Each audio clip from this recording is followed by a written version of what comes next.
Assalamu alaikum wa rahmatullahi wa barakatuh. In this video I will explain inflammation, and in this video I want to speak English as well as Arabic for more benefit for students.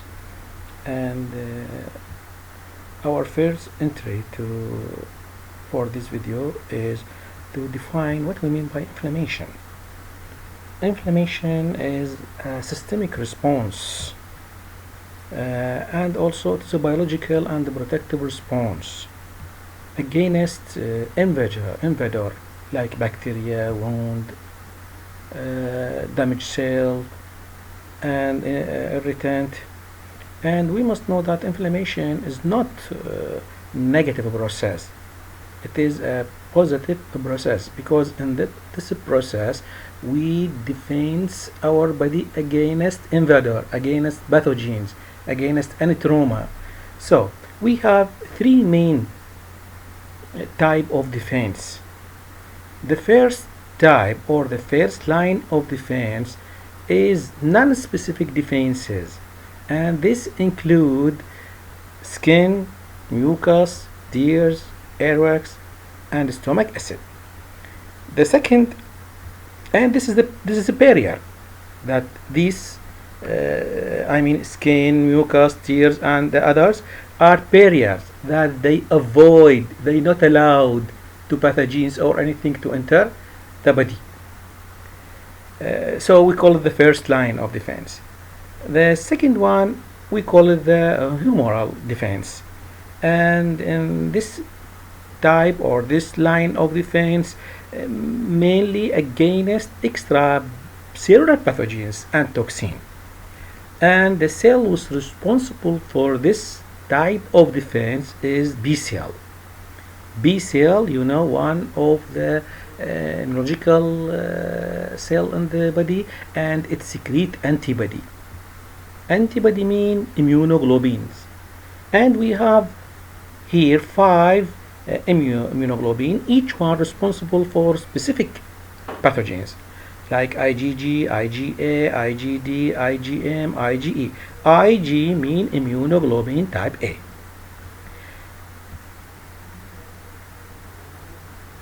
The third line of defense, or the third type of this defense, we call it cell-mediated defense, and this detecting and destroy intracellular pathogen. The humoral defense against extracellular, but cell-mediated defense is responsible for destroy the intracellular pathogens. And the cell defense cell in the body, also it's immuno cells like natural killer cell, and cytotoxic T cell, and T memory cells, as well as T helper and T suppressor cells. These are immunocell.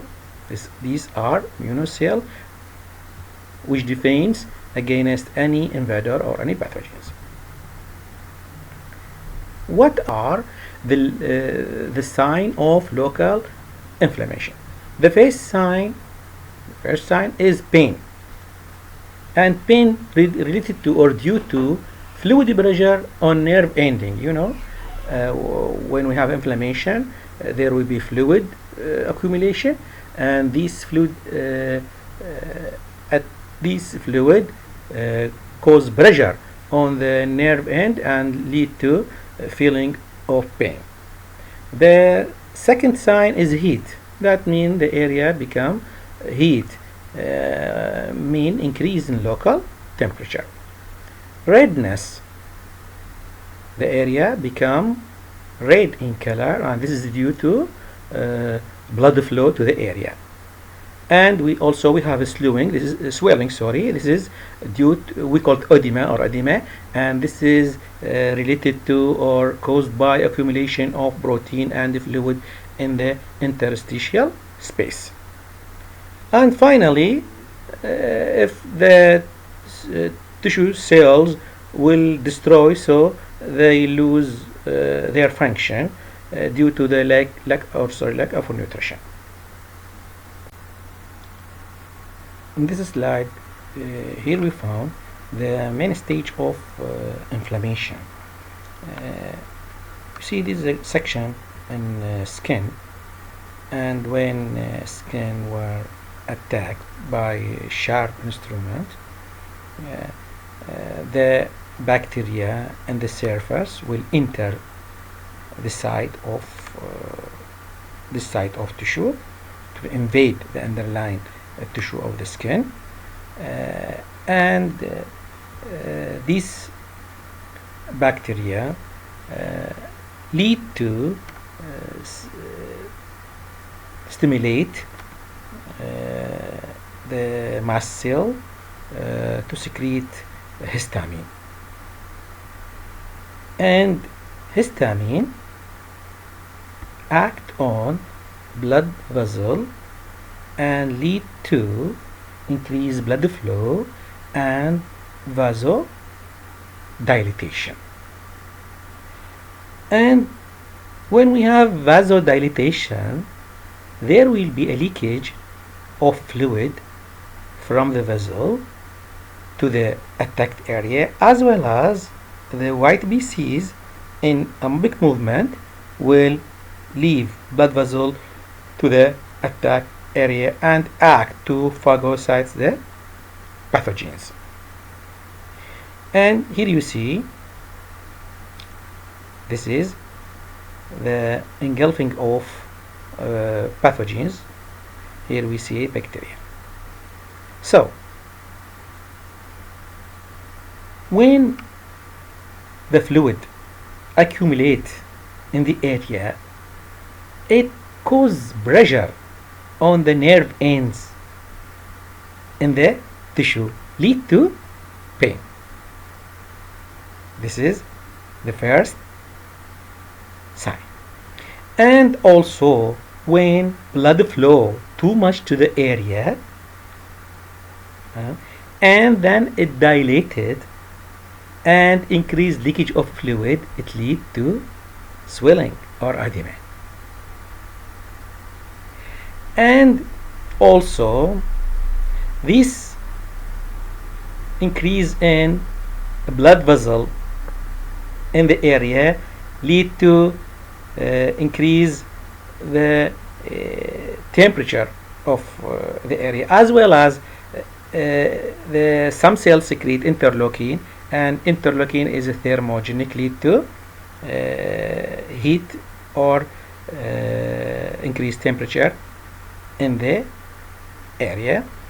And then when we have phagocytosis here, many cells will be distracted, and these dead cells, when this cell dead, neutrophil or basophil, when it dead, and as well as here the cell which engulf the bacteria as well as the distracted cell in the area, this is lead to formation of pus, and if it remain for a long time maybe lead to formation.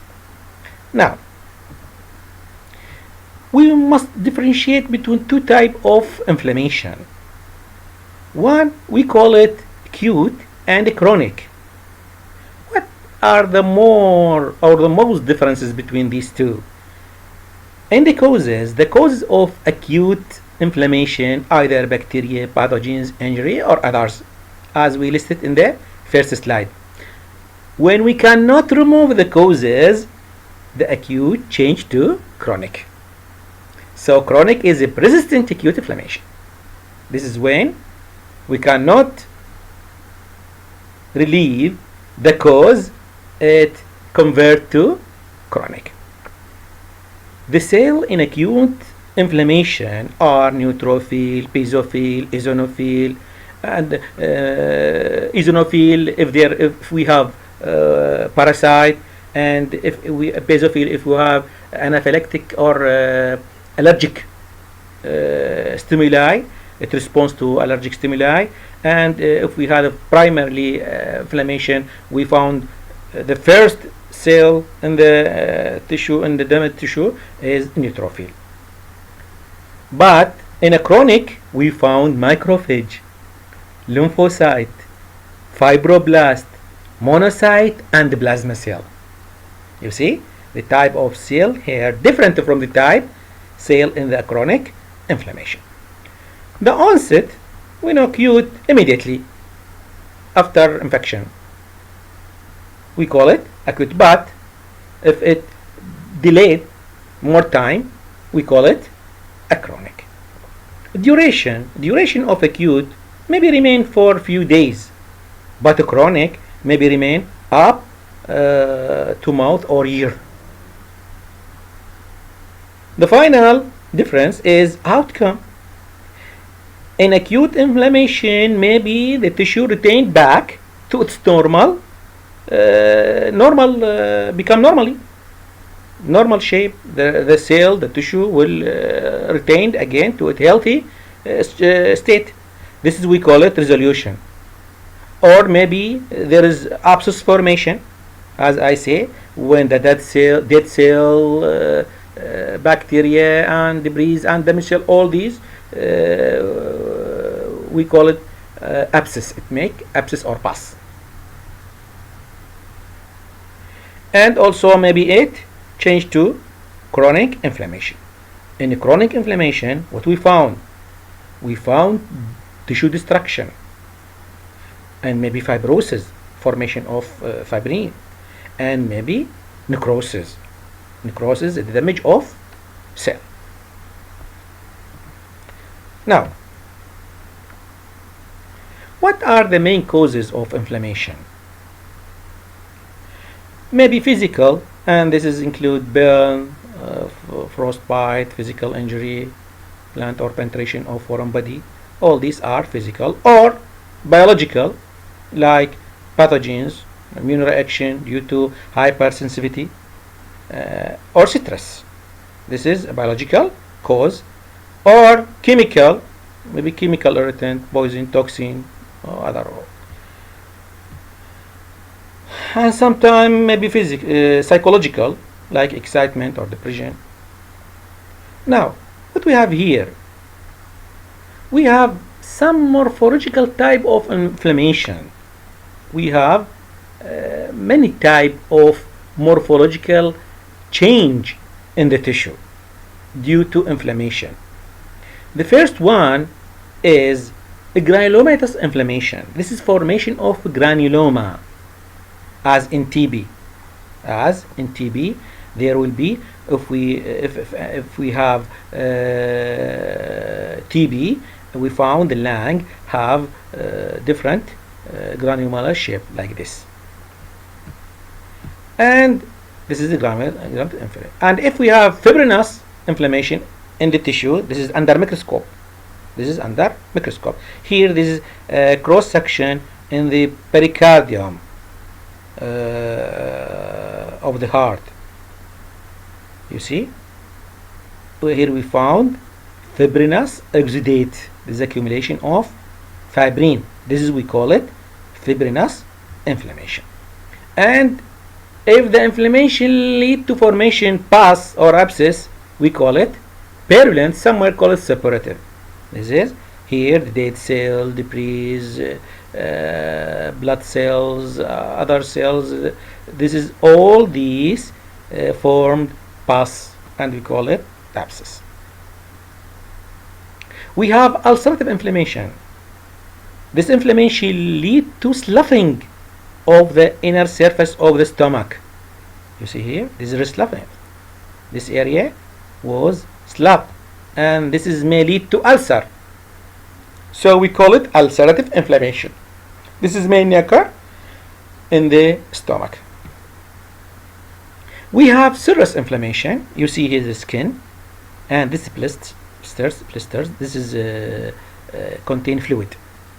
This contain fluid. So we call it serous. Here, this blisters contain fluid. So we call it serous inflammation. And thank you very much for your listening.